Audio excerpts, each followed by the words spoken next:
So for my final project, I did Shintoism, and it's by me. And so the formation of Shintoism was that it is the largest religion in Japan, and it has no founder or a prophet, and it has no religious texts as well. The people of ancient Japan held beliefs that gods, demons, and spirits were all around, and these traditions, as time went on, expanded and became bigger. And also, when the people had children, they taught their children these beliefs, and so it just grew and grew and grew. And also the fact that Japan's on an island, so it was not really many people coming to Japan to teach them other religions, so it kind of just spread throughout that island. And some key events are in 4 BCE, the Amaterasu Shrine was built. In 1806 CE, Fujisan Shrine was built. In 1149 CE, Daini-Chiji Temple was built. In 1168 CE, the Itsushuima Shrine was remodeled. And in 1191 CE, the Hachiman Shrine was removed. These events were some of the biggest ones that I could find. There wasn't anything like huge, just because I'm not sure why, but there hasn't been any wars over it. There hasn't really been any disciples sent out. But there were also a lot of shrines built. Like, I think there was at one point like 4,000 shrines all over Japan, and Japan's not that big, so there were quite a bit of shrines, but these were the biggest ones I could find. And so next we'll go over to key beliefs on this side, and it says that Shinto is an optimistic faith. The followers of Shinto believe that humans are fundamentally good, and that there are demons and evil spirits around that will try to turn you evil. And so in order to not be evil or be manipulated by these demons or gods, you have to pray and visit a shaman and offer sacrifices or just worship, and that just helps the spirits to stay away from you.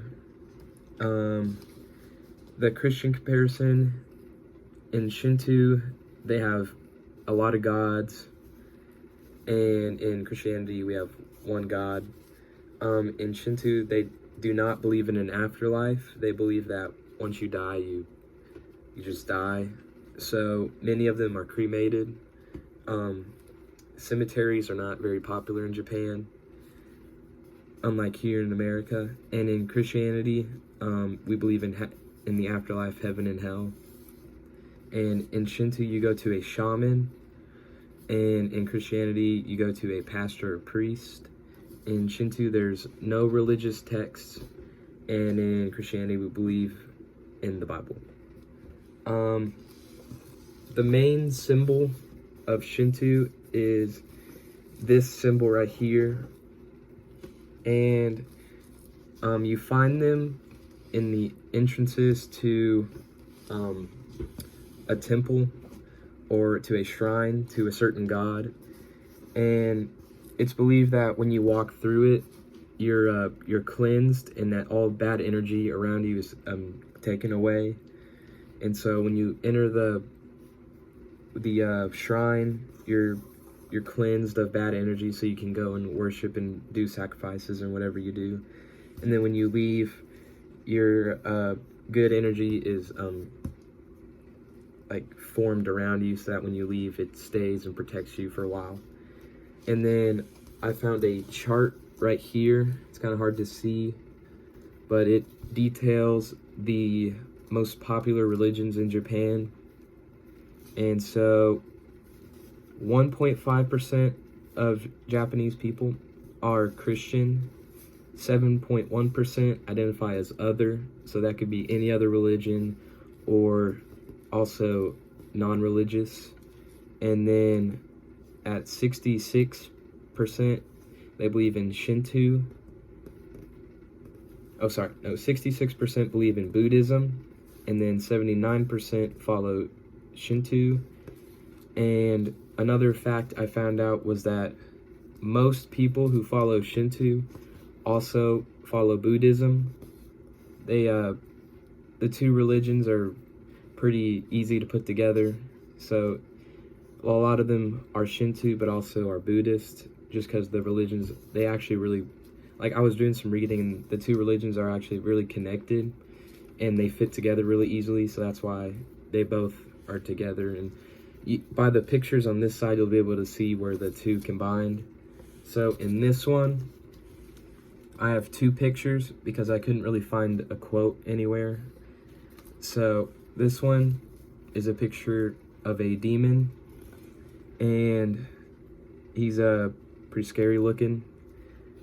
And if you compare the Shinto drawings of demons and gods, and then look at the Buddhist pictures of their gods, they're very similar, how they're drawn and what they do. So you can see how those two things came together. And then also that is a Shinto shaman. And if you can see, the colors that the shamans wear are also very similar to the orange that the Buddhist monks wear. And just the way that they live and what they wear are very similar to the two things. So you can see where Buddhism really played a part into Shintoism. And so yeah, that's my final project. I'll give you a better view. All right, and I'll turn it in on Friday. Thank you. Have a good Christmas break.